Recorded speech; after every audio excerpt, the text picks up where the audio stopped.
Gloire à celui qui est fidèle, Jésus-Christ Dieu.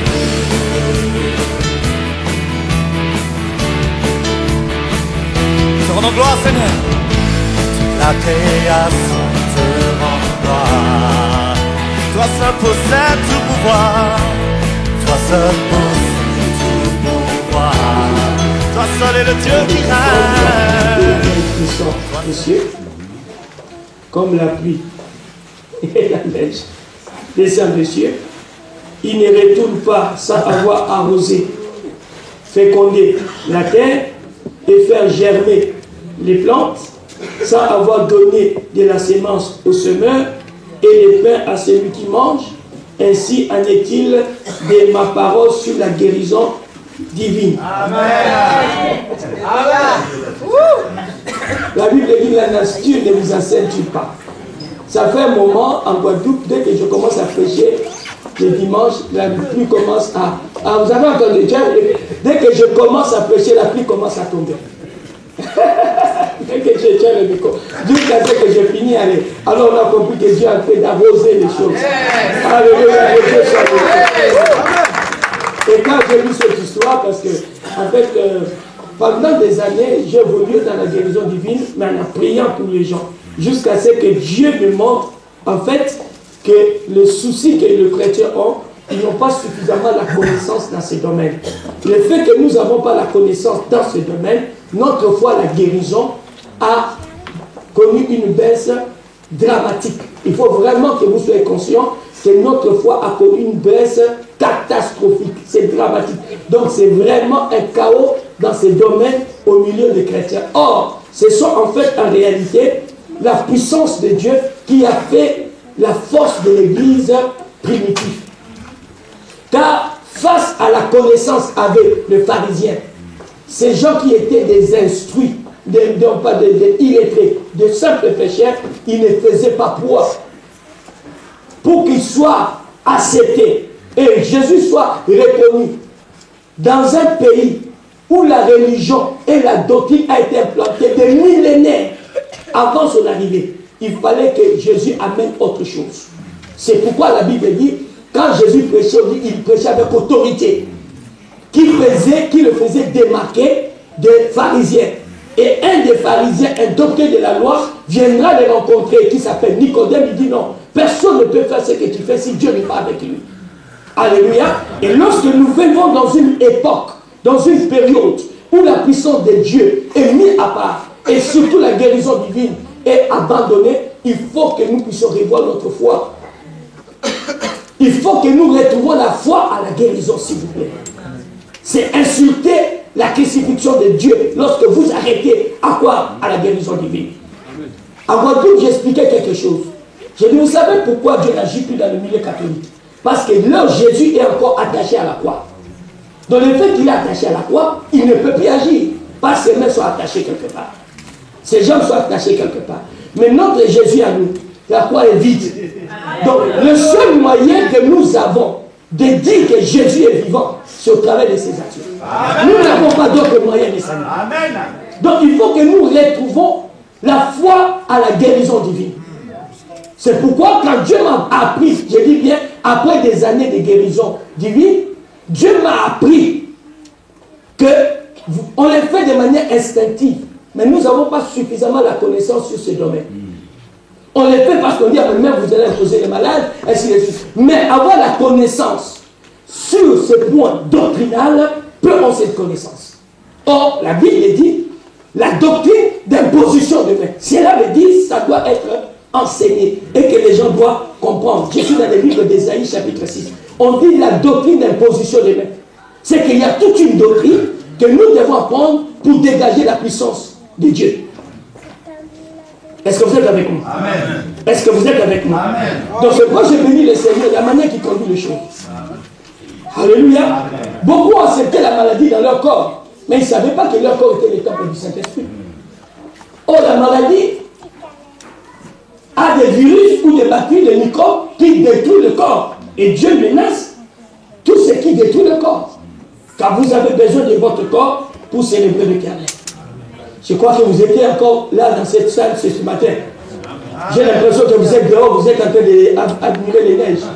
La neige. Non, bien aimé, c'est un symbole puissant de la véracité de la parole de Dieu. C'est-à-dire tout ce que nous avons entendu tout ce week-end, Dieu va l'accomplir certainement. Amen. Il va l'accomplir parce qu'il a arrosé. Amen. Alléluia. Il va l'accomplir. Ce n'est même pas la volonté de l'homme. Vous savez, hier, après que cette dame qui est encore parmi nous aujourd'hui a fait ses pas, je suis parti, je l'ai vu. Quand on a essayé de le mettre debout, comment elle ne pouvait pas parce que ses jambes étaient, son pied était comme ça. Ce qui était tout proche. Et j'ai beaucoup béni Dieu. Et j'ai encore une parole à lui dire. Elle verra la puissance de Dieu par sa foi. D'accord, madame? Vous verrez la puissance de Dieu. Amen. Amen. Amen. D'accord. Ce matin, je voulais partager avec vous comment obtenir la guérison. Hier, nous avons vu que la guérison est un droit et non une grâce que nous supplions Dieu de nous l'accorder. Pourquoi? Parce que la guérison divine a été obtenue par la crucifixion de Christ. C'est-à-dire, il y a une personne qui a payé le prix. Et nous qui sommes en lui, nous sommes guéris. Car nous sommes en lui. Chacun de nous est le membre du corps de Christ. Chaque membre qui est malade, ça fait que Christ est malade. Je ne sais pas si vous êtes avec moi. C'est pourquoi la guérison divine est l'héritage de ceux qui sont en Christ. Car nous sommes guéris par ce nutrition. C'est ça que nous avons vu hier. Maintenant, ce soir, j'aimerais vous expliquer quelque chose. Comment cette parole est écrite. Comment Christ est mort et crucifié. Par ce nutrition, nous sommes guéris. Mais comment arriver à obtenir, à saisir cette guérison divine? Je ne parlerai pas, mais je laisserai la Bible nous parler. Et vous allez voir combien de fois nous passons à côté de la guérison divine. Mes amis dans le Seigneur, il y a quelque chose que vous devez comprendre. La prescription ou la parole écrite a été écrite pour nous permettre d'avoir une règle de jeu, c'est-à-dire savoir comment les choses se font. Mépriser les saintes écritures, ce qui est établi, c'est ignorer les principes de Dieu. Écoutez-moi s'il vous plaît. Il n'y a qu'une seule fois, ce principe a été, si je peux dire entre guillemets, pas respecté, mais a été respecté d'une autre manière, par la conception de Jésus. Dans la règle de la vie, aucune femme ne peut tomber enceinte si un homme n'est pas venu vers lui. Vous êtes d'accord avec moi? C'est écrit dans la Bible. Mais pour que Christ naisse, on dit que le Saint-Esprit viendra te couvrir. C'est comme si le Seigneur viendra s'accoupler avec toi. Pourquoi?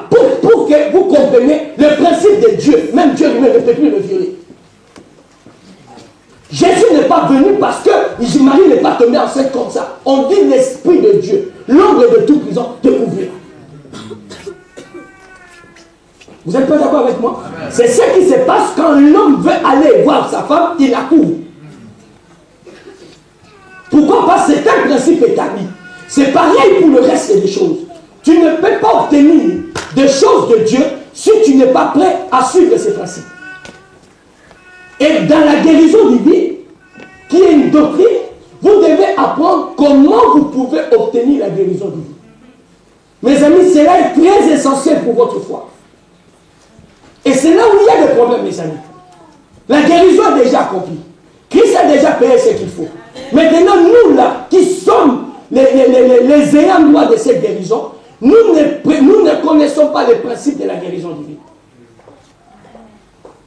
Comment moi, Victor, qui est malade ce matin, je peux aller recevoir ma guérison?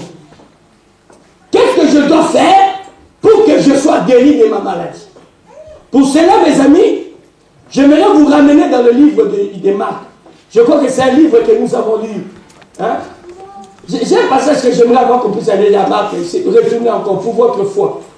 Dans Psaume 103. Psaume 103, verset 3. S'il vous plaît, écoutez-moi attentivement. Parce que ce n'est pas une histoire d'être guéri aujourd'hui. Mais c'est une histoire de vivre dans la guérison et en bonne santé. Mon séminaire, ou ces séminaires pour but, pas de te guérir pour être demain malade, mais de te guérir pour que tu ne sois plus jamais malade. Amen. Ça c'est un. Et deuxièmement, pour que toi, à ton tour, que tu apprennes comment apporter la guérison à quelqu'un d'autre. D'accord? Alors nous sommes dans le livre de Psaume, dans son 103, dans le chapitre 103. Je vais lire le verset 3, nous dit, celui qui pardonne toutes les iniquités et qui guérit toutes les maladies. On dit, Dieu pardonne toutes les iniquités. Mais il est aussi celui qui guérit toute maladie. Même si, à l'époque où ce passage a été écrit, des maladies telles que nous vivons aujourd'hui n'existaient pas encore, mais c'est pourquoi il a refusé de dire, parler des maladies qui étaient à l'époque graves. Il a dit, j'ai guéri toute maladie. Vous savez, Dieu a de l'humour. Je vous disais que Dieu a de l'humour. Quand je suis rentré hier, j'ai ouvert la télé. J'ai suivi une formation à la télé où un grand cancérologue a dit ce que j'ai dit vendredi ici. C'est-à-dire, nous traitons. Il a même dit, il ne faut même pas qu'on dise qu'on traite, il faut qu'on dise qu'on soigne. Car personne ne peut apporter la guérison. Selon leur valeur, il dit, c'est un coup de sort. Mais ici, on nous dit clairement, Dieu dit, moi je ne soigne pas, moi je guéris. Amen. Dieu ne donne pas de traitement, mais Dieu donne la guérison. C'est différent, mes amis. Dieu donne la guérison. Et j'aimerais que toi et moi, nous les croyants du 21e siècle, de notre époque, que nous puissions croire au Dieu de guérison. C'est gentil de croire au Dieu d'éternité. Mais qu'est-ce qui prouve que l'éternité existe si le Dieu qui a dit je suis riche en bonté abandonne ses responsabilités pour ses enfants sur terre? Qu'est-ce qui prouve? Il a dit ceci dans la parole.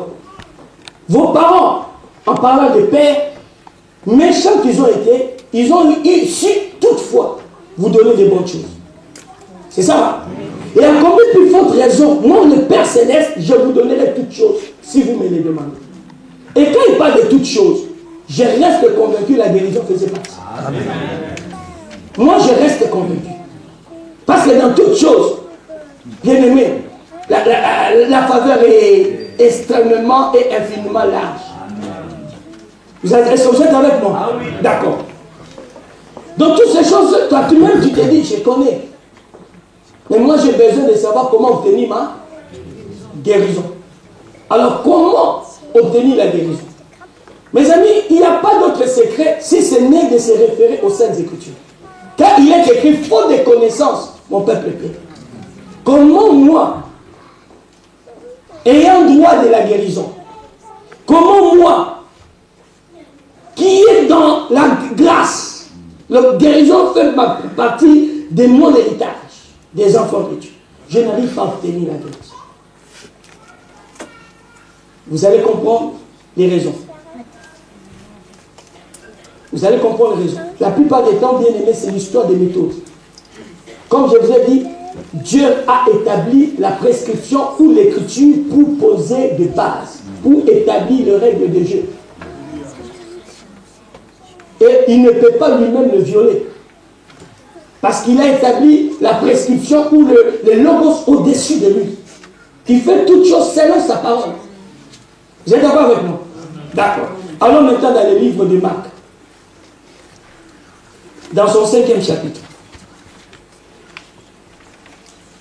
Dis à celui qui est à côté de toi, Dieu est bon. Hein? Il est bon même. Il faut rajouter bon même. En Guadeloupe, on dit il est bon même. À partir du verset 21, on dit ceci. Jésus dans la barque regagna l'autre rive, où une grande foule s'assembla près de lui. Ils étaient au bord de la mer. Parce qu'il y a eu deux guérisons qui vont se produire. Mais nous voyons une chose, ces guérisons vont se produire parce que Jésus va visiter cette ville. Jésus va venir dans cet endroit. Rappelez-vous de ce que j'ai dit hier. Il n'y a pas de guérison en dehors de Jésus. Donc si nous voulons vivre une guérison divine, il faut qu'on arrive à inviter Jésus ou à approcher Jésus.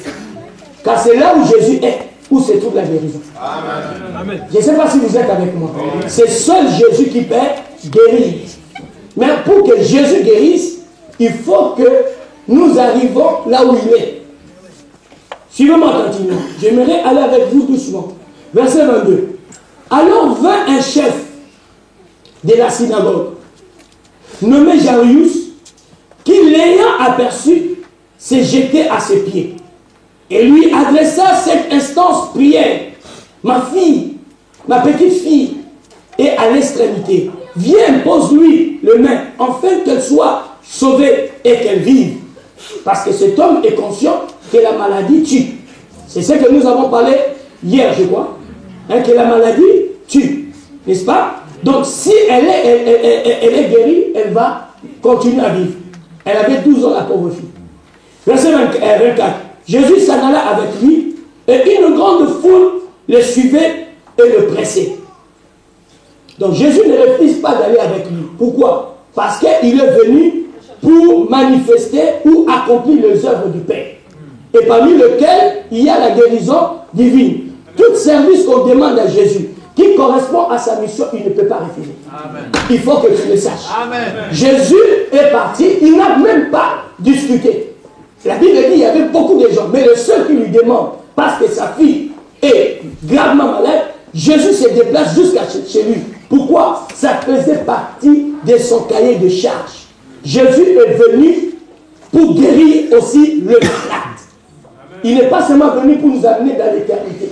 Jésus est venu pour que toi et moi, nous soyons guéris. Alors, toute personne qui va le solliciter pour sa mission, si Jésus ne répond pas à sa demande, il manque à sa mission. Il est poursuivable dans le tribunal céleste. Et ça, c'est Jésus avant même de mourir. Hein, ou de dire que si ce n'est ici, nous sommes guéris. Mais il répond déjà. Parce qu'il a dit, je suis venu pour faire la volonté de mon Père. Donc si la guérison ne faisait pas partie de la volonté du Père, Jésus ne voulait pas aller. Vous êtes avec moi jusque là. Je vous avais promis, je vais vous dire des choses que vous n'avez pas l'habitude d'entendre. Jésus part à cause de ça. Il est venu pour guérir. Attends, c'est non assistant à personne en danger. Il est qualifié pour ça et il n'y va pas.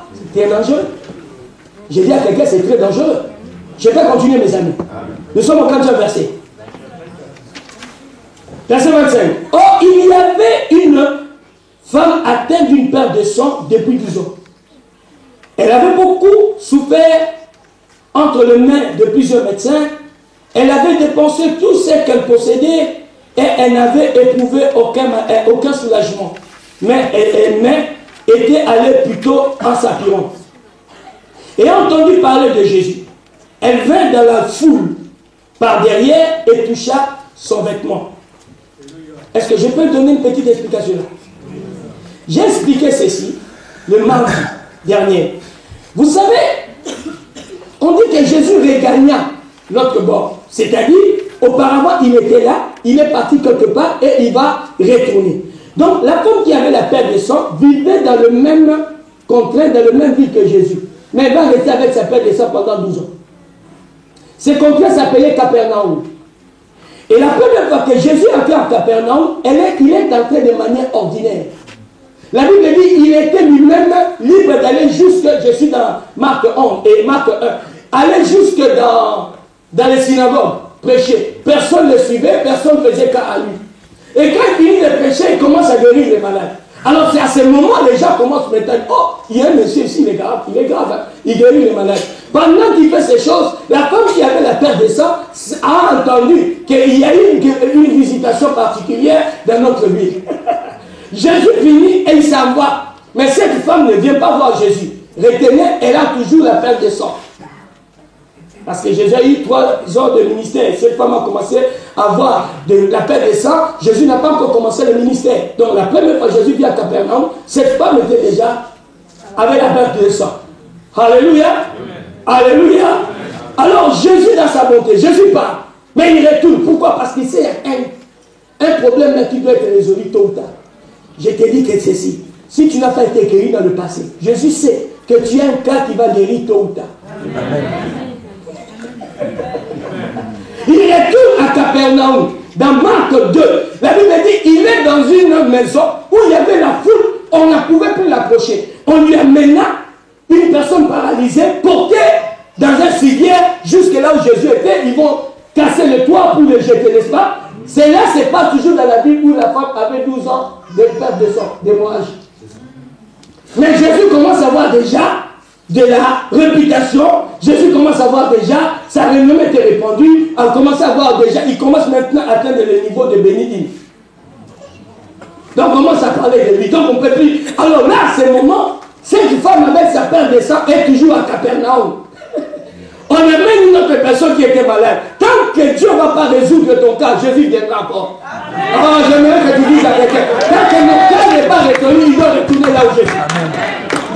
Tant que ton cas n'est pas résolu, il doit retourner là où toi tu es. Donc Jésus l'a mis encore sur ses pas et il guérit ses paralytiques. Mais dans son cœur, Jésus sait, il y a un rendez-vous pour une femme qui avait la perte de sang. On ne te décourage pas. Amen. Même s'il y a une période où, bien aimé, tu as raté des guérisons divines. Mais cette mois-ci, ce week-end-là, c'est ta période à toi. Parce que c'est pour toi qu'il est certainement revenu. Il a compris la guérison. Mais la troisième fois qu'il entre, nous sommes maintenant dans le chapitre 5. La Bible dit, à peine arrivé, il ne pouvait plus avancer. La foule était déjà. Maintenant, cette femme a pris Jésus au sérieux. Il dit, ah bon? La première fois, ce monsieur est venu. On a entendu quelques bruits. Et il est parti. La deuxième fois, on a entendu encore des bruits. Mais la foule était là. La troisième fois, la foule est venue jusqu'à l'attendre. Et je me suis posé la question, comment cette femme a dû entendre parler de Jésus? Vous savez, quand la foule va quelque part, il va avec des bruits. Il est arrivé, il a imaginé des foules de personnes, des milliers de personnes sont en train de crier, Jésus est là, Jésus est là. Bien aimé, même ceux qui étaient cachés, moi, ils entendent de tonnerre. Pour ton cas, Jésus va faire beaucoup de bruit pour que tu sois sensibilisé, mes amis. Écoute-moi, pour ton cas, Jésus va faire beaucoup de bruit pour que tu sois sensibilisé. Pour toi, la guérison divine était l'histoire des médecins. Mais j'aimerais te dire, Jésus a fait beaucoup de bruit pour que tu finisses quand même à faire comprendre qu'il existe pour toi. Yes. Je pensais que tu vas dire amen. Je pensais que tu vas dire amen. Écoutez, c'est sa mission, il doit l'accomplir. Mais c'est mes amis, c'est ma mission de vous prêcher la parole. Qu'il neige, qu'il pleuve, j'étais obligé d'être là. Je voulais à même kilomètres à l'heure, mais j'étais obligé d'être là, c'est ma mission. Comment toi tu seras là et puis on te dit que la porte s'est excusée, il y a des neiges dans son village. Dans son village, j'étais obligé de venir. Alléluia. C'est qui est sorti dans notre village. Mais j'étais obligé de venir. Parce que ça sera méprisant. Et toi tu es là. Des bien-aimés qui ont quitté Bouzaville, ils sont là. Et moi, apôtre, la neige. C'est pareil que Jésus. Si moi je peux le faire, Jésus sait mieux le faire. Est-ce qu'on peut lui donner gloire? Donc, c'est la troisième fois que cette femme considère enfin Jésus. Ne passe pas la troisième fois. Un homme de Dieu nous a enchaîné sur le chiffre 3. C'est le chiffre de quoi? La victoire. Écoute s'il te plaît. Ne passe pas la troisième fois. Par la quatrième fois, tu vas établir les choses dans ta vie éternellement. Yes. Donc, ce week-end-là, cette saison-là, c'est pour toi la saison de victoire. Amen. Il faut que tu puisses vaincre la maladie. Ne passe pas. C'est pourquoi je t'interpelle. C'est la troisième sonnette d'alarme que Jésus continue à guérir le malade. Quelqu'un peut dire amen. Amen. Vous me permettez de continuer maintenant. Et a entendu parler de Jésus, donc il a entendu des bruits. Elle vint dans la foule par derrière et toucha son vêtement. Car elle disait, si je puis seulement toucher ses vêtements, je serai guéri. Oh, d'où lui vient cette foi? Pourquoi elle a attendu 3 fois Maintenant, elle vit avec une détermination. Mes amis, frères et sœurs dans le Seigneur, il y a des personnes qui reçoivent des guérisons avant toi pour affermir ta foi. Cette femme, dans sa ville, dans son village, il a vu des gens qui étaient moribonds. Jésus avait... Donc quand elle vient là, elle n'a plus de doute. Elle a des preuves de la guérison divine. Je ne sais pas si vous êtes avec moi. Elle avait des preuves de la guérison divine. Hier, toi, tu as eu des preuves de la guérison divine. Je ne vois pas qu'est-ce qui peut te pousser à être encore incrédule aujourd'hui. Même pas hier, dans ta vie, il t'est arrivé d'être témoin d'une guérison divine. D'être dans un lieu où Dieu a guéri quelqu'un. Je ne sais pas si vous êtes avec nous. Donc, logiquement, l'incrédulité ne doit plus être à nous. Parce que nous avons la preuve que Dieu est capable de guérir. Je vous ai parlé de l'histoire de l'enfant monstre, dont la sœur a témoigné publiquement devant vous. Je vous ai parlé plusieurs des témoignages qui se sont passés ici. C'est pour vous inciter à croire fermement, mais sans négociation avec le diable, mais fermement que Jésus est le guérisseur. Cette femme, elle n'attendait pas les enseignements de Jésus. Cette femme, elle n'allait pas dans l'église de Jésus. Mais cette femme, elle a entendu auprès de ses voisins, de ses voisines, de ses cousines, de ses oncles, de ses parents, que Jésus-Christ a guéri leur enfant. Jésus-Christ a fait telle chose. Et elle est venue armée d'une foi inébranlable. C'est méchant lorsque nous avons vécu les guérisons divines où nous avons entendu, nous avons la preuve et que nous doutons. Mes amis, il y a une guérison qui m'a poussé à croire à la guérison divine. Je n'avais pas vu ça, mais j'avais entendu parler de couple Bouloba. Pour ceux qui sont du Congo, il est ça. Dans ma jeunesse, dans ma conversion, quand j'ai entendu l'histoire de cette femme qui était zinzin, qui bavait, qui était aveugle, et que Dieu l'a guéri, au point de lui donner un mariage sur mesure, je me suis dit, si ce Dieu-là est capable de guérir cette femme, donc il est capable aussi de me guérir et de m'utiliser pour la guérison. Je n'avais pas assisté à cette manifestation. Mais j'ai entendu, j'ai eu beaucoup de gens qui m'ont dit, c'est vrai, elle était dans cette situation. Alors depuis ce jour-là, j'avais choisi de croire que Dieu guérit. Et tout au long de mon parcours ministériel, tous les mois, je suis témoin d'un miracle particulier de Dieu. Je dis bien, tous les mois. Il n'y a pas un seul mois où je n'ai pas vécu un miracle quelque part. Alors si aujourd'hui j'ai la doute sur ta guérison, c'est que je suis méchant. Je reste convaincu que ta guérison est certaine et véridique ce matin. Amen. Amen. Parce que j'ai vu et je suis témoin de cela. Vous me permettez de continuer mon histoire? D'accord. Et je t'incite aussi à voir cette même foi. On note ce verset. 29. Oui, 28, merci. Car elle disait, si je puis seulement toucher ce vêtement, je serai guéri. 29. Au même instant, la perte de sang s'arrêta et elle sentit dans son corps qu'elle était guérie de son mal. Jésus connut aussitôt en lui-même qu'une force était sortie de lui et se retournant au milieu de la foule, il dit, maintenant mon message commence là. Il dit quoi? Non, réponds s'il te plaît. Donc Jésus cherche qui a pu toucher ses vêtements. Au verset 31, ses disciples lui disent, tu vois la foule qui te presse et tu dis qui m'a touché? Et il regarda autour de lui pour voir ceux qui avaient fait cela. La femme effrayée et tremblante, sachant ce qui était passé en elle, vint se jeter à ses pieds et lui dit toute la vérité. Mais Jésus lui dit, ma fille, ta foi t'a sauvée. Va en paix, sois guérie de ton mal.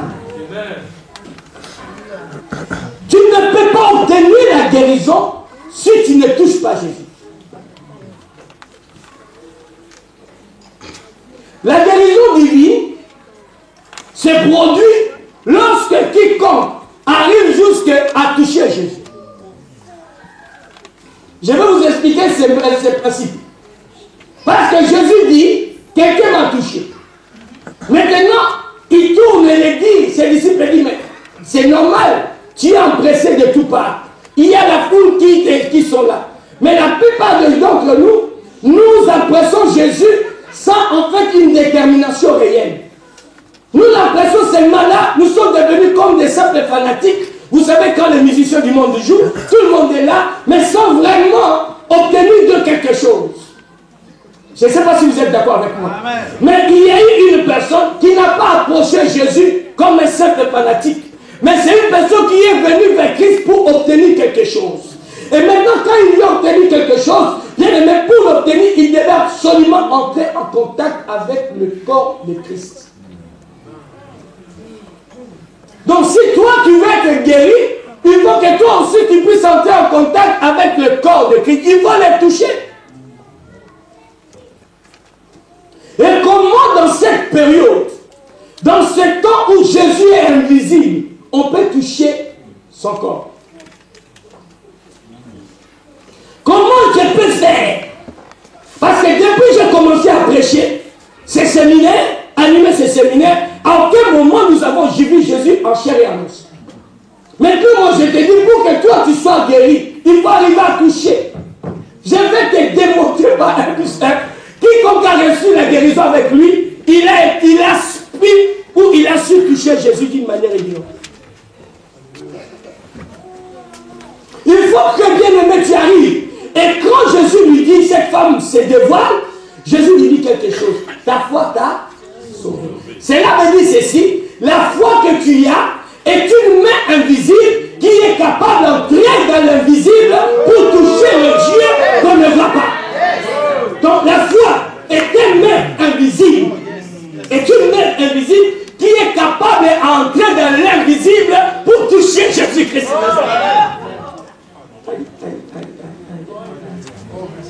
Écoutez, je ne parle pas de ta raison. Je ne parle pas de tes émotions. Je ne parle pas, bien aimé, de ta maladie. Je parle d'un élément crucial que tu dois posséder en toi qui s'appelle la foi. Cette foi est une main invisible que Dieu t'a donnée qui est capable d'aller dans le monde invisible pour toucher l'invisible. Je ne sais pas si vous êtes en train de comprendre ce que je viens de dire. Car il n'y aura pas de guérison si ta foi n'a pas tendu sa main jusqu'à toucher même le port de sa robe. Il faut qu'aujourd'hui, que tu apprends comment par la foi toucher Jésus. L'apôtre Pierre dit ceci: vous qui avez cru à celui que vous n'avez pas vu. Donc la foi réelle consiste à espérer, à s'attendre à l'invisible. Un jour, un monsieur s'appelait Thomas. Après la résurrection de Jésus, ils étaient avec les apôtres. Les apôtres ont dit, le maître nous a visités. Thomas dit à Jésus, tu sais quoi? A dit aux autres, je ne croirai pas si je ne l'ai pas vu, si je ne l'ai pas touché. Jésus vient apparaître à Thomas. Il dit à Thomas, touche-moi. Thomas touche. Après, vous savez ce que Jésus dit à Thomas? Heureux ceux qui ont cru sans avoir vu. Donc la foi consiste à espérer, à s'attendre de l'invisible. Je m'attends à l'invisible. Ma condition me montre que je suis malade, je suis handicapé, je suis infirme, je suis, anémique. La réalité me prouve cela. Mais la foi maintenant consiste, quand je regarde tout autour de moi, aucun médecin peut trouver la solution. Je commence maintenant à m'attendre du salut qui vient de l'invisible. Je commence maintenant à espérer, à attirer la faveur de l'invisible pour venir toucher, pour venir me toucher et me guérir. Mes amis, il est possible de toucher Dieu même au 21e siècle. Amen. Il est possible, et aujourd'hui tu vas défier ton cas. Amen. Parce que je t'ai dit comment obtenir ta guérison. Tu es là pour obtenir ta guérison. Amen. Tu es là pour obtenir ta guérison. Amen. Or, la foi n'est pas une émotion. Suivez-moi attentivement. La foi est une action. C'est pourquoi Jacques a dit la foi sans œuvre elle est morte. Parce qu'en réalité, la foi est une action. La foi n'est pas un verbe. La foi n'est pas un discours. La foi est une action qu'une personne pose pour obtenir quelque chose. Ça vous le savez, non? La foi est une action. Dis à celui qui a dit, la foi est une action. La foi est une attitude. Alléluia. Écoutez-moi s'il vous plaît. Beaucoup de gens ont cru que la foi est sentimentale. La foi est émotionnelle. La foi est verbe. Oh, je crois, je suis guéri. Oh, je crois. Tu peux croire du matin au soir que tu es guéri, tu seras pas guéri. Regardez comment l'auteur des Hébreux définit la foi. La foi est une ferme assurance des choses qu'on espère et la démonstration de celles qu'on ne voit pas. Donc, il y a l'action. Je commence par espérer et cette espérance me pousse à poser maintenant des actes de foi. C'est ça. La foi n'est pas, je sens encore bien, oh je suis, non, si j'ai la foi, je suis capable de mettre, même à courir. J'ai beaucoup aimé cette soeur, elle a dit hier quoi, moi je lui disais marche doucement, elle n'a jamais envie d'aller. Ça j'ai dit, ça c'est ma vie. Elle n'a jamais envie d'aller. Pourquoi? Parce qu'en réalité la foi est une action provoquée par une espérance. Amen. J'ai pu quand même définir la foi correctement. Maintenant, voilà le problème. Or, personne ne peut avoir la foi naturellement. Car la foi vient de ce qu'on entend. Et ce qu'on entend, c'est ce que Dieu lui-même a dit.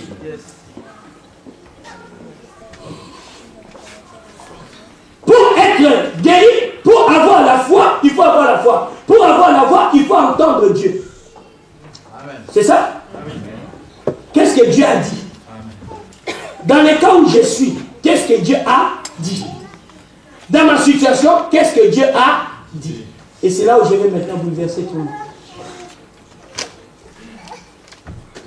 Je suis vraiment très peiné pour tous ceux qui viennent de Saint-Cyr, parce qu'il y en a encore d'autres qui sont en train d'arriver. Mais je vous promets, mes amis, nous allons faire aujourd'hui, vous allez me permettre peut-être à passer le prochain week-end un peu tranquille, et l'autre week-end, on continue sur la guérison divine. Est-ce que vous me permettez? Pour que tout le monde bénéficie. Est-ce que vous êtes d'accord avec moi?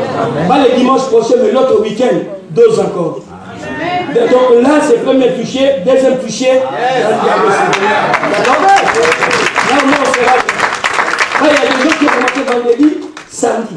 Et d'autres ont raté leur travail pour venir. Alors, bien aimé, il faut qu'ils reçoivent tous leur guérison. D'accord? Voilà. Maintenant, je réponds mon message. Donc, nous avons tous compris que la foi vient de ce qu'on entend. Tout le monde est d'accord que la foi vient de ce qu'on entend. Et ce qu'on entend vient de la parole de Dieu. Donc, quiconque qui veut être guéri, il faut qu'il ait la foi. Or, pour avoir la foi, il faut entendre la parole de Dieu. Qu'est-ce que Dieu a dit au sujet des malades? Quand je suis malade, qu'est-ce que Dieu a dit? Alors, la plupart d'entre nous, nous arrêtons à ceci. Par ces maîtrisures, nous sommes... Mais seulement, il y a un problème, tu ne peux pas aller toucher ces maîtrisures. Lorsqu'on dit par ces maîtrisures, nous sommes guéris, on dit, voilà le pourquoi Dieu vous guérit. Voilà la raison pour laquelle Dieu doit vous guérir. Maintenant, pour être guéri, il faut le toucher. Est-ce que vous êtes... Je savais que ça serait un peu compliqué. Pour être guéri, il faut le toucher. Regardez, Jairus, sa fille est malade. Qu'est-ce qu'il dit? Viens lui imposer la main, n'est-ce pas? Quand il va lui imposer la main, ma fille sera sauvée. La femme qui avait la perte de sang, qu'est-ce qu'elle fait? Elle dit, si je puis seulement toucher ses vêtements. Donc, la guérison se passe lorsque Christ est touché. Il faut que toi, aujourd'hui, que tu trouves le moyen de toucher Christ. La foule est là. Il y a beaucoup de choses qui se disent. Mais toi, tu dois chercher à trouver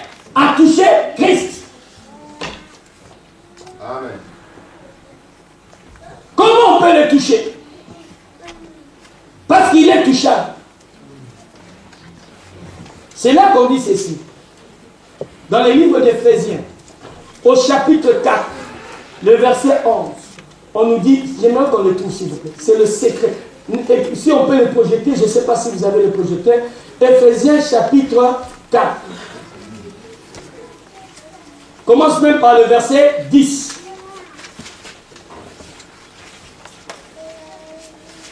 Je suis vraiment, mais vraiment révolté contre l'incrédulité dans le domaine de guérison.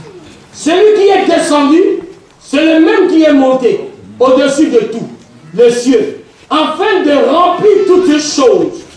Deuxième verset 11. Et il a donné les uns comme apôtres, les autres comme prophètes, les autres comme évangélistes, les autres comme pasteurs et docteurs. Vas-y au verset 12, s'il te plaît. Pour le perfectionnement des saints en vue de l'œuvre de ministère et l'édification du corps de Christ. J'aimerais te dire quelque chose. Christ, aujourd'hui, pour te bénir, il doit passer par ces gens. Amen.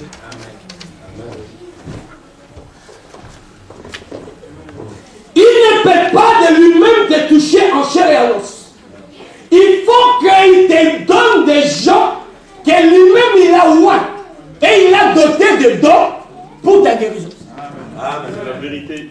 Parce que la Bible dit clairement ceci. Il a donné les uns les dons de paroles de connaissance, aux autres les dons de paroles de sagesse, aux autres les dons de prophétie, aux autres les dons de guérison et de miracles. Maintenant, suivez-moi bien aimé. Suivez-moi attentivement. Si moi je parle dans ma maladie, trouvez celui qui a le don de prophétie, je ne serai pas guéri. Nous croyons que tout le monde peut guérir tout le monde. Non. Chacun a reçu de Dieu un don particulier pour les représenter. Amen. Si moi, je n'ai pas le don des paroles de connaissance, ça ne sert à rien de donner des paroles de connaissance parce que ça serait du mensonge. Donc si je n'ai pas non plus reçu les dons de guérison, ça ne sert à rien de poser les mains aux malades, ils ne sont pas guéris. C'est la raison pour laquelle, au jour d'aujourd'hui, beaucoup de croyants ne croient plus à la guérison parce qu'on les a tellement imposé la main pour la guérison par n'importe qui et ils ne peuvent jamais être guéris. Quand j'ai vu ça, j'ai crié, j'ai dit Seigneur, pardonne notre péché. Pas à vous, à nous les serviteurs de Dieu. Parce qu'il y a des dons que j'ai, lui, il n'aura jamais cela. Et les dons que lui, là, moi, je n'aurai pas. Donc, si je veux bénéficier des dons que Dieu lui a donnés ou des faveurs de Dieu qui se manifestent en lui, je dois apprendre à les toucher. Amen. Amen. Tu as compris? Si je ne les touche pas, je vais démontrer moi dans la Bible qui a été guéri par ses propres prières. Seigneur, guéris-moi de la maladie. Ça n'existe pas. Quiconque a été guéri dans la Bible, il est parti toucher les rois de son époque. Amen. C'est pourquoi on dit dans les livres des 2 Chroniques 20-20, confiez-vous à l'Éternel, vous serez fort, à ses serviteurs, les prophètes, vous serez affermis. Pourquoi? À aucun moment, il n'y a aucune histoire dans la Bible qu'une personne a été auto-guérie. Je ne sais pas si vous êtes avec nous. Parce que nous vivons une époque d'auto-guérison. Je jeûne, je prie, Seigneur, j'attends ta guérison. Et pourquoi tu n'es pas guéri? Parce que tu n'as pas dans le principe de Dieu. Dieu ne changera pas ses principes pour te faire plaisir. Regardez. Qu'est-ce qu'il y a à ces apôtres? Quand vous allez évangéliser, guérissez les malades. Non. Il dit, imposez les mains aux malades et ils seront guéris. Donc pour que les malades soient guéris, il faut qu'il leur impose. C'est un principe établi. Ce n'est pas la foi seulement qui fait les choses. La foi doit se connecter avec l'onction qui correspond à la situation pour que, et la foi, et l'onction, le miracle puisse produire. C'est produit. Beaucoup d'entre nous avons arrêté de croire à la guérison parce qu'on nous a tellement parlé de la guérison, on nous a imposé les mains par tout le monde et nous n'avons jamais été guéris. Alors il y a 2 raisons. Ou Dieu a menti de parler de la guérison divine, où les choses ne sont pas faites comme Dieu l'a établi.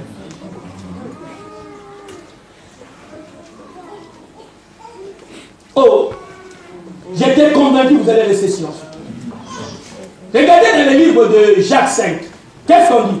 Lorsque quelqu'un parmi vous est malade, qu'il prie, non, qu'il part chercher à l'église, les anciens de l'église.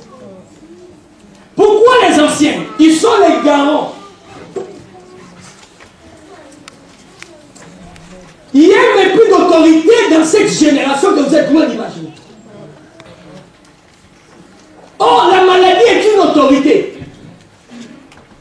Pour que la maladie soit brisée dans un corps, il faut qu'une autre autorité vienne s'imposer. C'est la guerre d'autorité, mes amis. C'est la guerre d'autorité et non des convictions. C'est deux royaumes différents qui se battent. Je n'ai pas cette autorité, mais j'ai la foi à la guérison divine. Mais la foi à la parole de Dieu. Mais la parole de Dieu me dit quoi? Je suis malade, je ne me cache pas.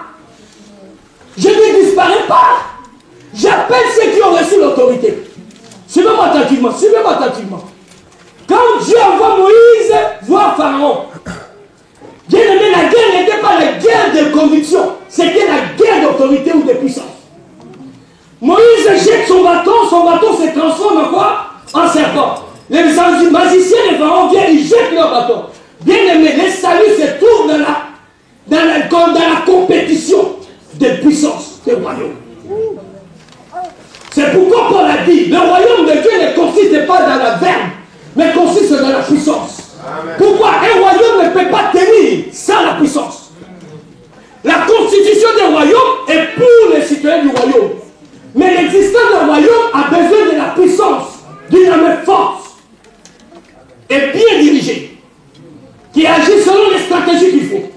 C'est à ce moment un royaume tient. Je ne sais pas si vous êtes d'accord avec moi. Maintenant, pour vivre dans le royaume, il faut obéir aux institutions ou à la constitution. Suivez-moi attentivement, s'il vous plaît, suivez-moi attentivement. J'étais convaincu, je vais bouleverser votre entendement. J'étais vraiment convaincu. Parce que moi-même, j'étais bouleversé par ça. C'est pourquoi je savais que vous serez bouleversé aussi. Suivez-moi attentivement. Qu'est-ce que la Bible dit? Quand Moïse jette le bâton des serpents, les autres viennent, ils font pareil. Qu'est-ce que c'est produit? Le serpent de Moïse avale le serpent de Pharaon. Or, qui est le serpent de Moïse? C'est Jésus. Le serpent d'Éran. Que Moïse avait élevé dans le désert. Qui sont les serpents de Pharaon, des magiciens? C'est des démons et le diable lui-même. Je ne sais pas si vous me suivez. Mais vous allez remarquer dans le monde, on n'envoie pas n'importe qui pour jeter. Mais on va envoyer les prêtres de leur monde spirituel pour agir. Mais comment vous voulez dans l'église, tout le monde fasse tout? Non. Non. C'est du pire mensonge. C'est du pire mensonge. Ça ne se passera pas comme ça. Dieu a établi des règles. Il dit, lorsque nous sommes malades, je dois aller voir les anciens. Car ils veillent sur nos âmes. Je vais leur donner. Maintenant, suivez-moi. Il peut ne pas être fort dans la prédication.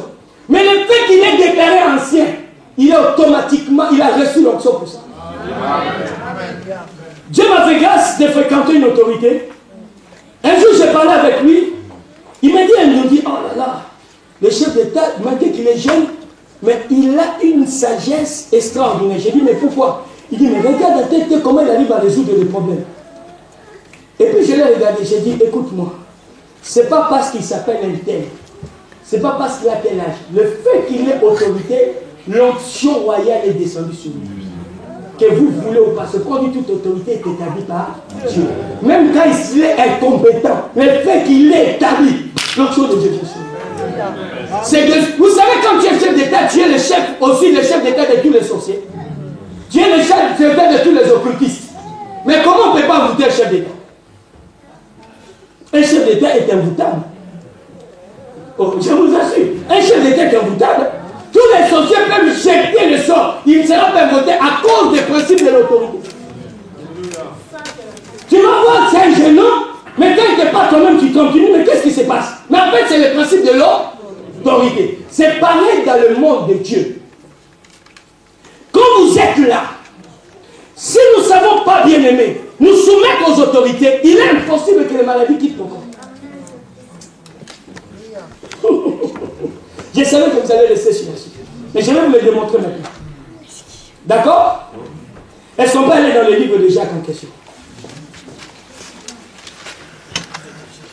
Hein? Vous allez voir dans le livre de 1 Corinthiens 12, on ne parle de ça. Il a donné aux uns, il a donné des uns les dons de guérison, les dons de ça, n'est-ce pas? Et puis à la fin, on dit, est-ce que tout le monde fait des miracles? Est-ce que tout le monde guérit? Est-ce que tout le monde prophétise? Hein? On pose des questions à partir du verset, dans 1 Corinthiens 12, hein? À partir du verset 28 à 31, vous pouvez noter. Verset 28 à 31. On dit, tout le monde ne peut pas faire tout. Si vous voulez voir la puissance de Dieu dans le domaine des guérisons, il faut découvrir qui ont le don de guérison au milieu de nous. C'est tout. C'est aussi simple. Parce que Dieu a donné à ces gens-là la possibilité de vous guérir. Oh, moi je vais... Bien aimé, venez prier pour moi, je serai guéri. Tu vas recevoir que des démons, leurs problèmes, leurs soucis, ainsi de suite. Quand tu te lèves là, tu sors là avec, en plus de ta maladie, tous leurs soucis avec toi. Jean a dit à ses apôtres, à ses disciples, il dit, l'homme ne peut que donner ce qu'il a reçu. Bon, je n'ai pas reçu le don de guérison, comment je vais guérir? Il y a des cas que Jésus a parlé de manière générale. Voici les miracles qui accompagneront ceux qui auront cru. À mon nom, ils feront ça. Mais maintenant, quand il rentre dans les détails, ce n'est pas pareil. Il y a un fonctionnement qui doit être respecté. Allons dans le livre, je vais vous expliquer cela s'il vous plaît, parce que c'est important pour votre propre édification. Jacques combien? 5. Ah, péché c'est dur. Tu transpires. Je ne sais pas si les agriculteurs, ça se passe pareil. Écoutez, verset 14, vous y êtes? J'aimerais que vous le trouvez. Balancez-moi cela s'il vous plaît, mes amis. On dit quoi?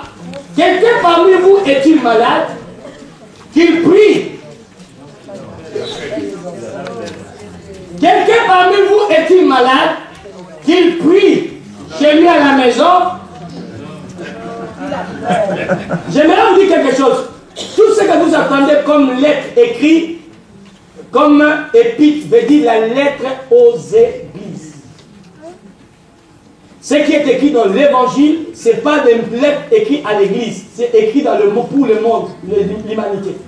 Voilà ce que Dieu propose à l'humanité. Mais quand on arrive dans les épîtres, c'est plus l'histoire de l'humanité, c'est comme on dit, la cuisine interne. Que Dieu te bénisse. Ah, Dieu est magnifique. Faute de connaissance, mon peuple périt. Je vais vous expliquer la différence entre l'imposition de main et l'onction du lac. Vous allez comprendre la différence. Pourquoi l'onction du lac? Quelqu'un parmi vous est-il malade? Qu'il appelle les anciens de l'église.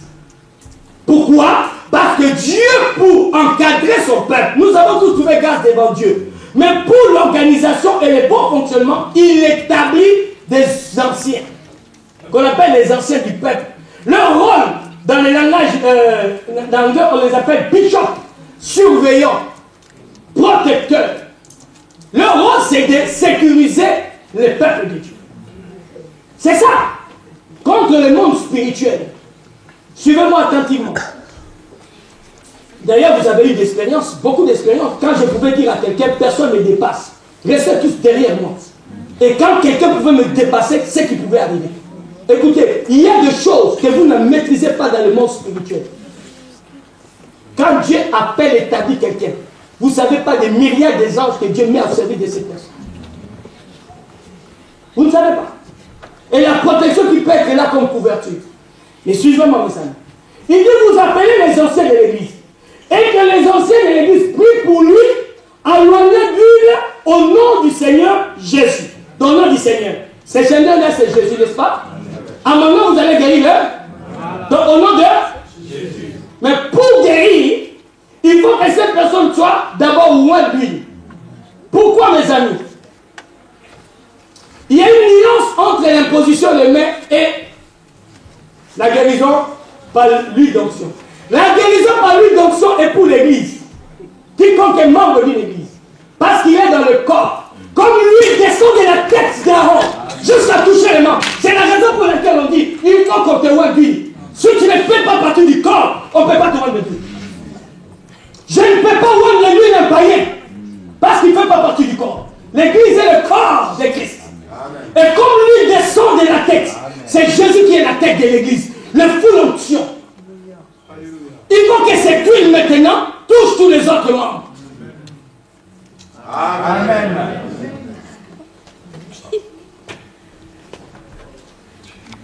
C'est là où il est nécessaire d'avoir une église où il y a l'onction. Vous connaissez ces passages, non? Vous voulez qu'on les trouve dans Psaume combien encore? Ou comme lui descend de la tête, Psaume 27, 127. Voilà, Psaume 127, je crois. Si ma mémoire, vérifiez s'il vous plaît. C'est impératif que vous compreniez. Quand je suis en dehors, je ne suis pas dans le corps. Donc automatiquement, je n'ai pas droit à l'onction ou à la puissance de Jésus. Mais quand je suis dans le corps, suivez-moi attentivement, quand je suis dans le corps, je bénéficie de l'onction de Jésus. Maintenant, quand je viens, Jésus envoie ses émissaires, qui sont 5, n'est-ce pas? Ses serviteurs sont combien? Il y a 5 ministères, n'est-ce pas? Qui sont les 5 doigts de la main. Le chiffre 5, c'est le chiffre de la grâce. Hein? Donc quand il te pose la main, il y a 5 doigts de la main. Les 5 ministères sont là. Et la grâce de Dieu t'est accordée. Mais toi, tu méprises les 5 mains, les 5 doigts. Comment tu vas t'aider?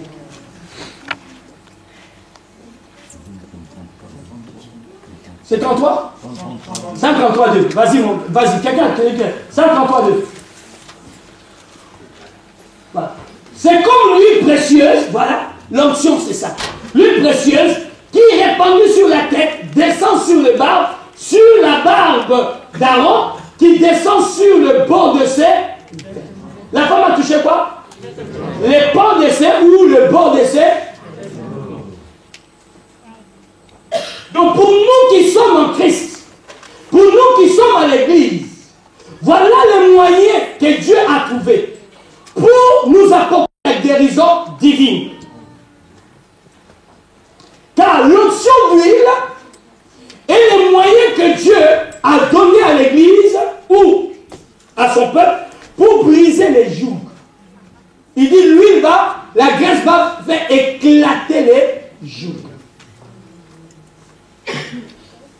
Je ne sais pas si vous comprenez. Oh. Amen. Maintenant, si moi je méprise cette parole, dites-moi comment je vais être guéri. Car j'ai rejeté, ainsi dit, car la foi vient de ce qu'on entend. Ça m'est arrivé, mes amis. Même moi, comme je suis là, si je suis malade, il faut que Dieu m'envoie auprès d'un autre homme de Dieu qui a les dons de guérison pour prier pour moi. Même Pierre, on a dit prier pour lui en prison. Je vois des fois des livres qui, pour avoir une auto-délivrance, ça ne s'est jamais produit dans la Bible. Personne ne s'est été délivré par lui-même. Et personne ne sera guéri par lui-même. Il faut que je puisse compter sur la grâce que quelqu'un d'autre a pour que Dieu puisse m'accorder ma guérison. Le refus de ça, c'est ma responsabilité. Dieu ne va pas changer les méthodes. Il dit combien de fois j'ai voulu te visiter en t'envoyant mes serviteurs le prophète pour contribuer à ta paix, mais tu n'as jamais voulu. Nous voulons que Dieu agisse comme nous on veut. Par orgueil de l'homme. C'est ce qui s'est passé avec Asa. C'est pourquoi il est mort. Parce qu'Ada dit je suis roi. Ceux qui connaissent l'histoire, vous allez le lire. Il ne s'attendait pas avec le prophète de l'époque. Il méprisait les prophètes de l'époque. Maintenant, Asa est malade. La Bible dit il ne cherchait pas l'Éternel. Parce qu'à leur époque, pour que quelqu'un cherche l'Éternel, il devait aller directement voir le prophète. Qu'est-ce que Dieu dit? Quand Ézéchias est tombé malade, il peut appeler Esaïe. Esaïe d'ailleurs est venu pour lui annoncer prépare-toi, tu vas mourir. Et quand Esaïe commence à partir, Ézéchiel cria à Dieu, se tourna le dos et de Dieu. Dieu dit, va dire à Ézéchiel, je lui rajoute 15 jours. Ézéchias, je lui ajoute 15 années. Pourquoi? Parce que Dieu savait qu'il avait établi à cette époque Ésaïe comme prophète des nations. Et Ézéchias, David ont composé avec ces gens-là. Mais est-ce que toi tu es plus grand que David? Pour mépriser les gens que Dieu t'a donnés pour ton propre bien. Comment des rois tels que David, Salomon ont collaboré avec des Nathan? Saül, quand il rejette Samuel, qu'est-ce que Dieu fait? Ésaïe, hein? Non, Saül. Quand il rejette Dieu, qu'est-ce que Dieu dit? Il a dit, c'est pas toi qu'on rejette, c'est moi qu'on a rejeté. Là, je touche la guérison dans le milieu chrétien. Dieu est un Dieu de règles. Il a donné des limites à la main qui ne doit pas franchir. Mais nous, Dieu aussi nous donne des règles et nous ne voulons pas le suivre. Et nous disons, je ne suis pas guéri, j'ai prié Dieu, j'ai gêné, je ne suis pas guéri. Peut-être quand je vais au lobby de quelqu'un, je pars vite pour demander la guérison. Non, si je suis vraiment malade, je dois les contacter. C'est lui d'abord que Dieu a établi. Homme de Dieu, je suis dans telle situation. Prie ton Dieu.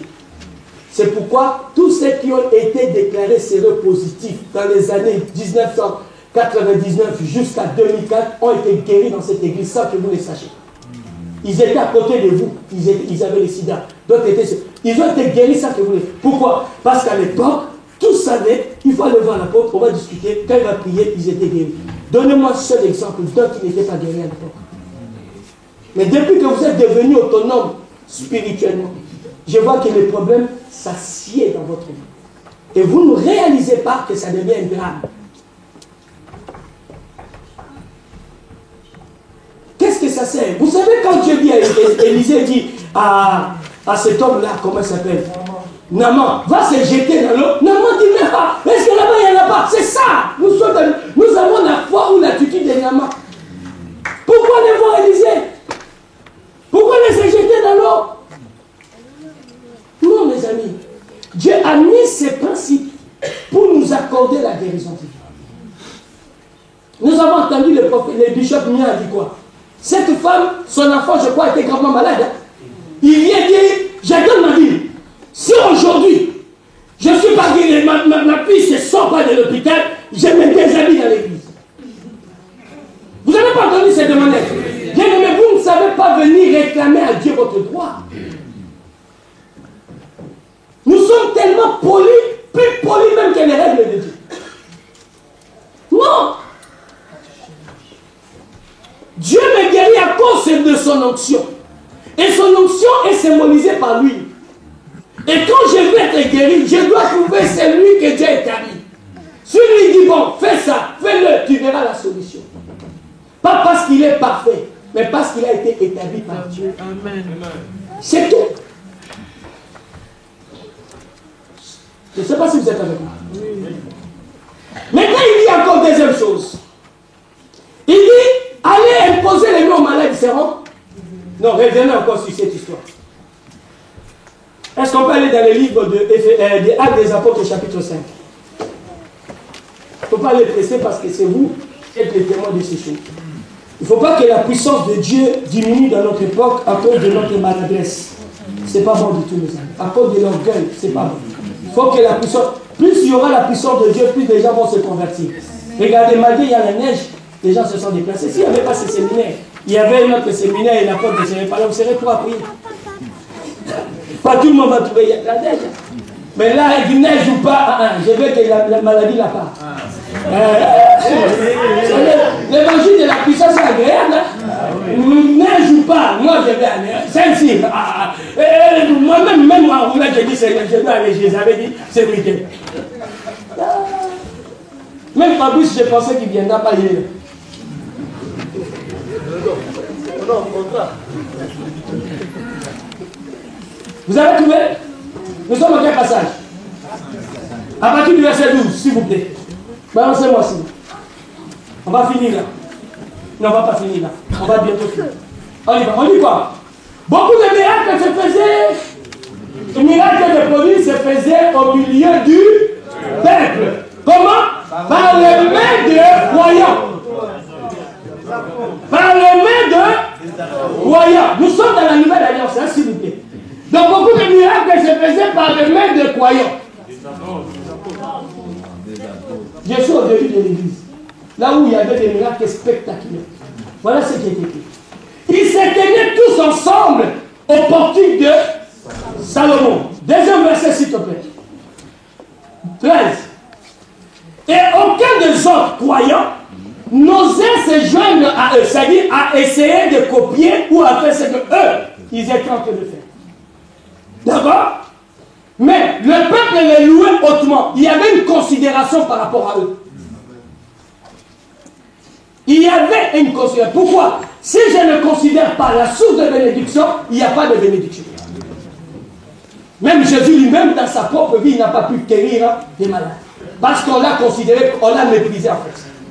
Alors, verset suivant. Les nombres de ceux qui croyaient au Seigneur, hommes et femmes, augmentaient de plus en plus. Verset 15. Les miracles fait augmenter les vérités de l'Église. En sorte qu'on apportait plutôt les malades dans les rues et qu'on les plaçait sur les lits et des couchettes, afin que lorsque les apôtres passeraient, son nombre au moins, leur ombre au moins couvre quelques-uns. C'est ça?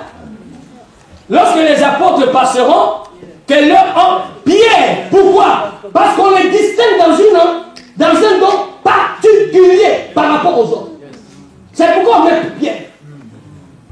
On dit qu'ils étaient nombreux. Mais quand il s'agit de la guérison de cette main, c'était la distinction de Pierre. Je ne sais pas si vous êtes avec moi. C'était la distinction. Et tout le peuple le savait et le reconnaissait. Donc on attendait maintenant Pierre passer. Peut-être que les autres, pour guérir quelqu'un, il fallait qu'il te donne des coups. Pour que la maladie te dégage. Peut-être pour que quelqu'un, les autres, pour guérir, il te donnait des coups de pied. Pour que la maladie. Mais Pierre avait la facilité, quand il passait, l'homme seulement. Alors les gens amenaient des gens qui disent, la manière que Pierre guérit les malades est préférable que Jean. Parce que Jean va te donner des coups de tête. Il n'était pas comme si, il te tape comme s'il t'en voulait. Alors il laissait les malades. Suivez, verset 16. La multitude accourait aussi de villes voisines à Jérusalem, amenait des malades et des gens tourmentés par des esprits impurs, et tous. J'aime bien la manière que ça termine. Pas parce que c'était déjà extraordinaire, mais parce qu'ils avaient compris le règne de Jésus. Parce qu'ils ont compris les règles de Jésus. Bien aimé, les règles de Jésus, c'est pour tout le monde. Jésus, même les pharisiens sont en train de marcher bizarrement, il dit, faites ce que, même si eux-mêmes ne le font pas, vous faites ce qu'elle vous dit. Mais ne leur imitez pas. Pourquoi? Parce qu'ils reconnaissent leur autorité d'enseignant.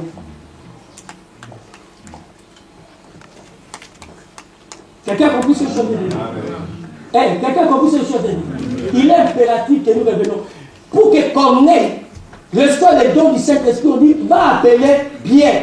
Bien aimé, je me suis posé s'il y avait une question. Il n'y avait pas d'autres apôtres que Pierre. Il avait reçu ce don-là. Il était dans son domaine. Mais nous voulons maintenant avoir tous le même domaine. C'est ça qui fait la pauvreté. Vous voyez, il y a beaucoup de banques. Hein? En France, il y a beaucoup de banques. Hein? Crédit agricole. Quoi encore? CIC. J'aimerais vous dire, ils n'ont pas tous au départ le même objet. Il y a des banques des agriculteurs. C'est ce que vous appelez crédit agricole.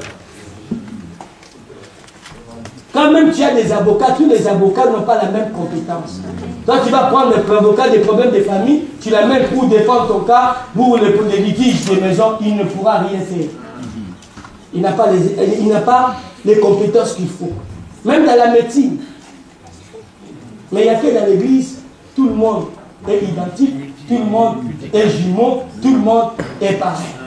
Il y a deux dans l'église. Même dans la famille, tu peux avoir 10 enfants, chaque enfant a sa particularité. Il a sa voix, il a son visage, il a sa finesse, il a sa manière de faire, de s'habiller. Comme un public, oh, Lady Gaga des bagues, mais elle, c'est ça aussi. Chaque enfant a sa particularité. Et ne pas accepter, c'est être le mépriser. Alléluia. Depuis que je suis papa, c'est la première fois, je suis dans la chambre, on frappe, on m'amène un plateau de petits déjeuners. Qu'est-ce qui se passe? C'est formidable, non? Mais c'est la première fois. J'ai vraiment été servi au lit.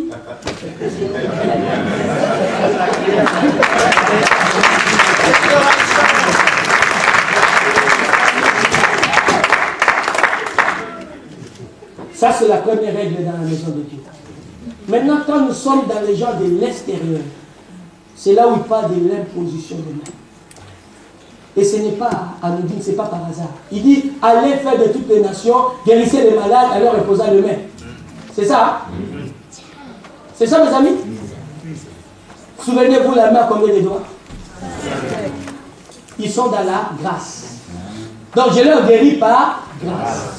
Ils n'ont pas les droits, mais ils vivent, ils bénéficient de la grâce. Mais vous, comme vous êtes dans le corps, c'est votre droit. Yes. C'est pourquoi je ne sais pas si quelqu'un a compris le mystère. Vous, parce que vous allez remarquer même, quand on parle dans Jacques, on laisse le temps, on dit, il se relèvera. S'il avait commis des péchés, il lui sera pardonné. Et même il peut être guéri progressivement. Selon Jacques, si vous lisez très bien ce passage. Pourquoi? Parce que Dieu sait que ta guérison est certaine. Mais quand il s'agit des gens du monde, ils ont besoin de guérison immédiate. Pourquoi? Parce que c'est ça qui va leur amener à la conversion. Je ne dis pas que les guérisons des croyants sont toujours. Non, il y a des guérisons des croyants qui sont immédiates, comme il y a des guérisons des croyants qui sont progressives. Parce que Dieu veut t'apprendre encore des choses dans ta situation. Quelqu'un a compris ce que je veux dire? Des fois, des croyants n'ont pas besoin qu'on leur impose la main pour qu'on leur d'huile. C'est la raison pour laquelle tu dois aller voir les anciens ou l'homme de Dieu. Pourquoi? Parce qu'il y en a d'autres guérisons qui vont passer par des recommandations. Regardez Paul, dit à Timothée quoi? Fais usage d'un peu de vin pour tes problèmes d'estomac. Pourquoi il n'a pas donné l'huile? Dieu n'a jamais guéri tout le monde de la même manière. Il y a des cas, Dieu a imposé les mains. Il y a des cas, Dieu a craché sur terre, il a mis l'amour. Il y a plusieurs méthodes qu'il a utilisées. Maintenant, moi, je dis, je serai guéri. Oh oui, ça, tu as raison. La guérison existe. Mais les moyens, la méthode que Dieu utilise, respecte ça, tu verras. Amen. Je viens, je dis, Seigneur, je prie mon Dieu, je vais voir mon apôtre, je l'appelle, apôtre, tu peux passer. J'ai telle situation. S'il ne passe pas, fais la soustraction de Dieu. Parce qu'il doit passer. C'est la règle de Dieu. Je ne sais pas si vous comprenez. C'est ton droit.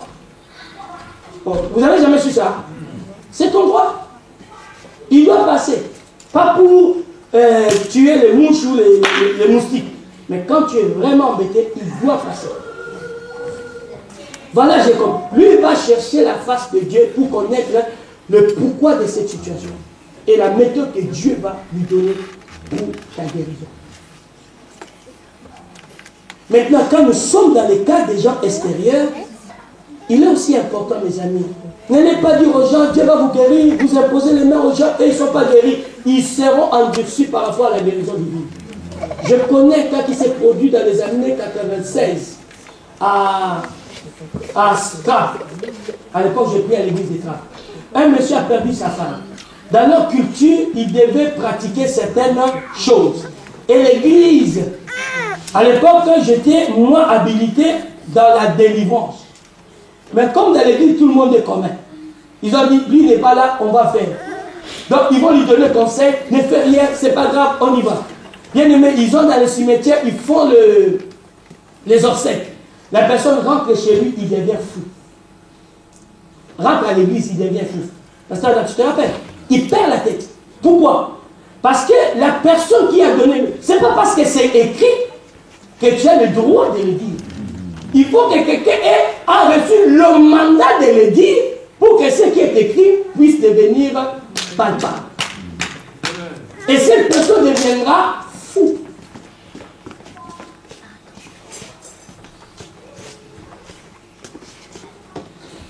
Que Dieu bénisse nous.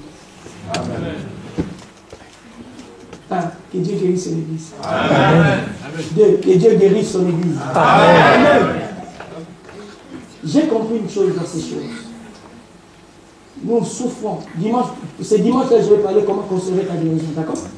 Il y a aussi comment le conserver.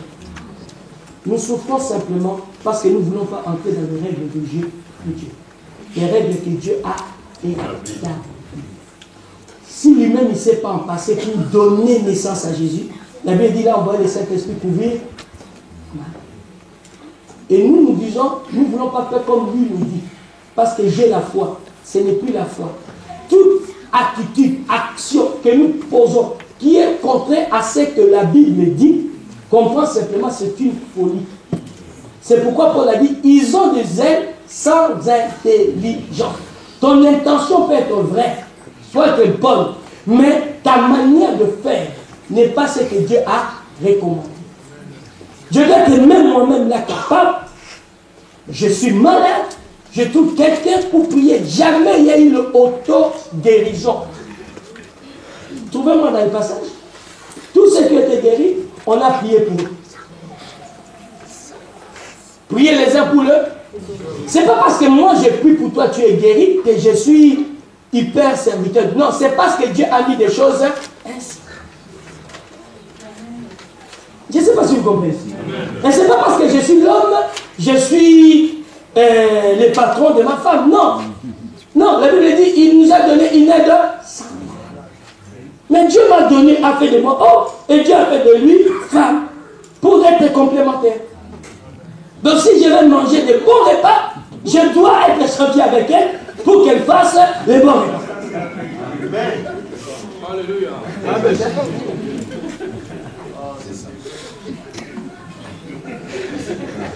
Même les potes tchétchés avec nous. Que Dieu nous bénisse. Amen.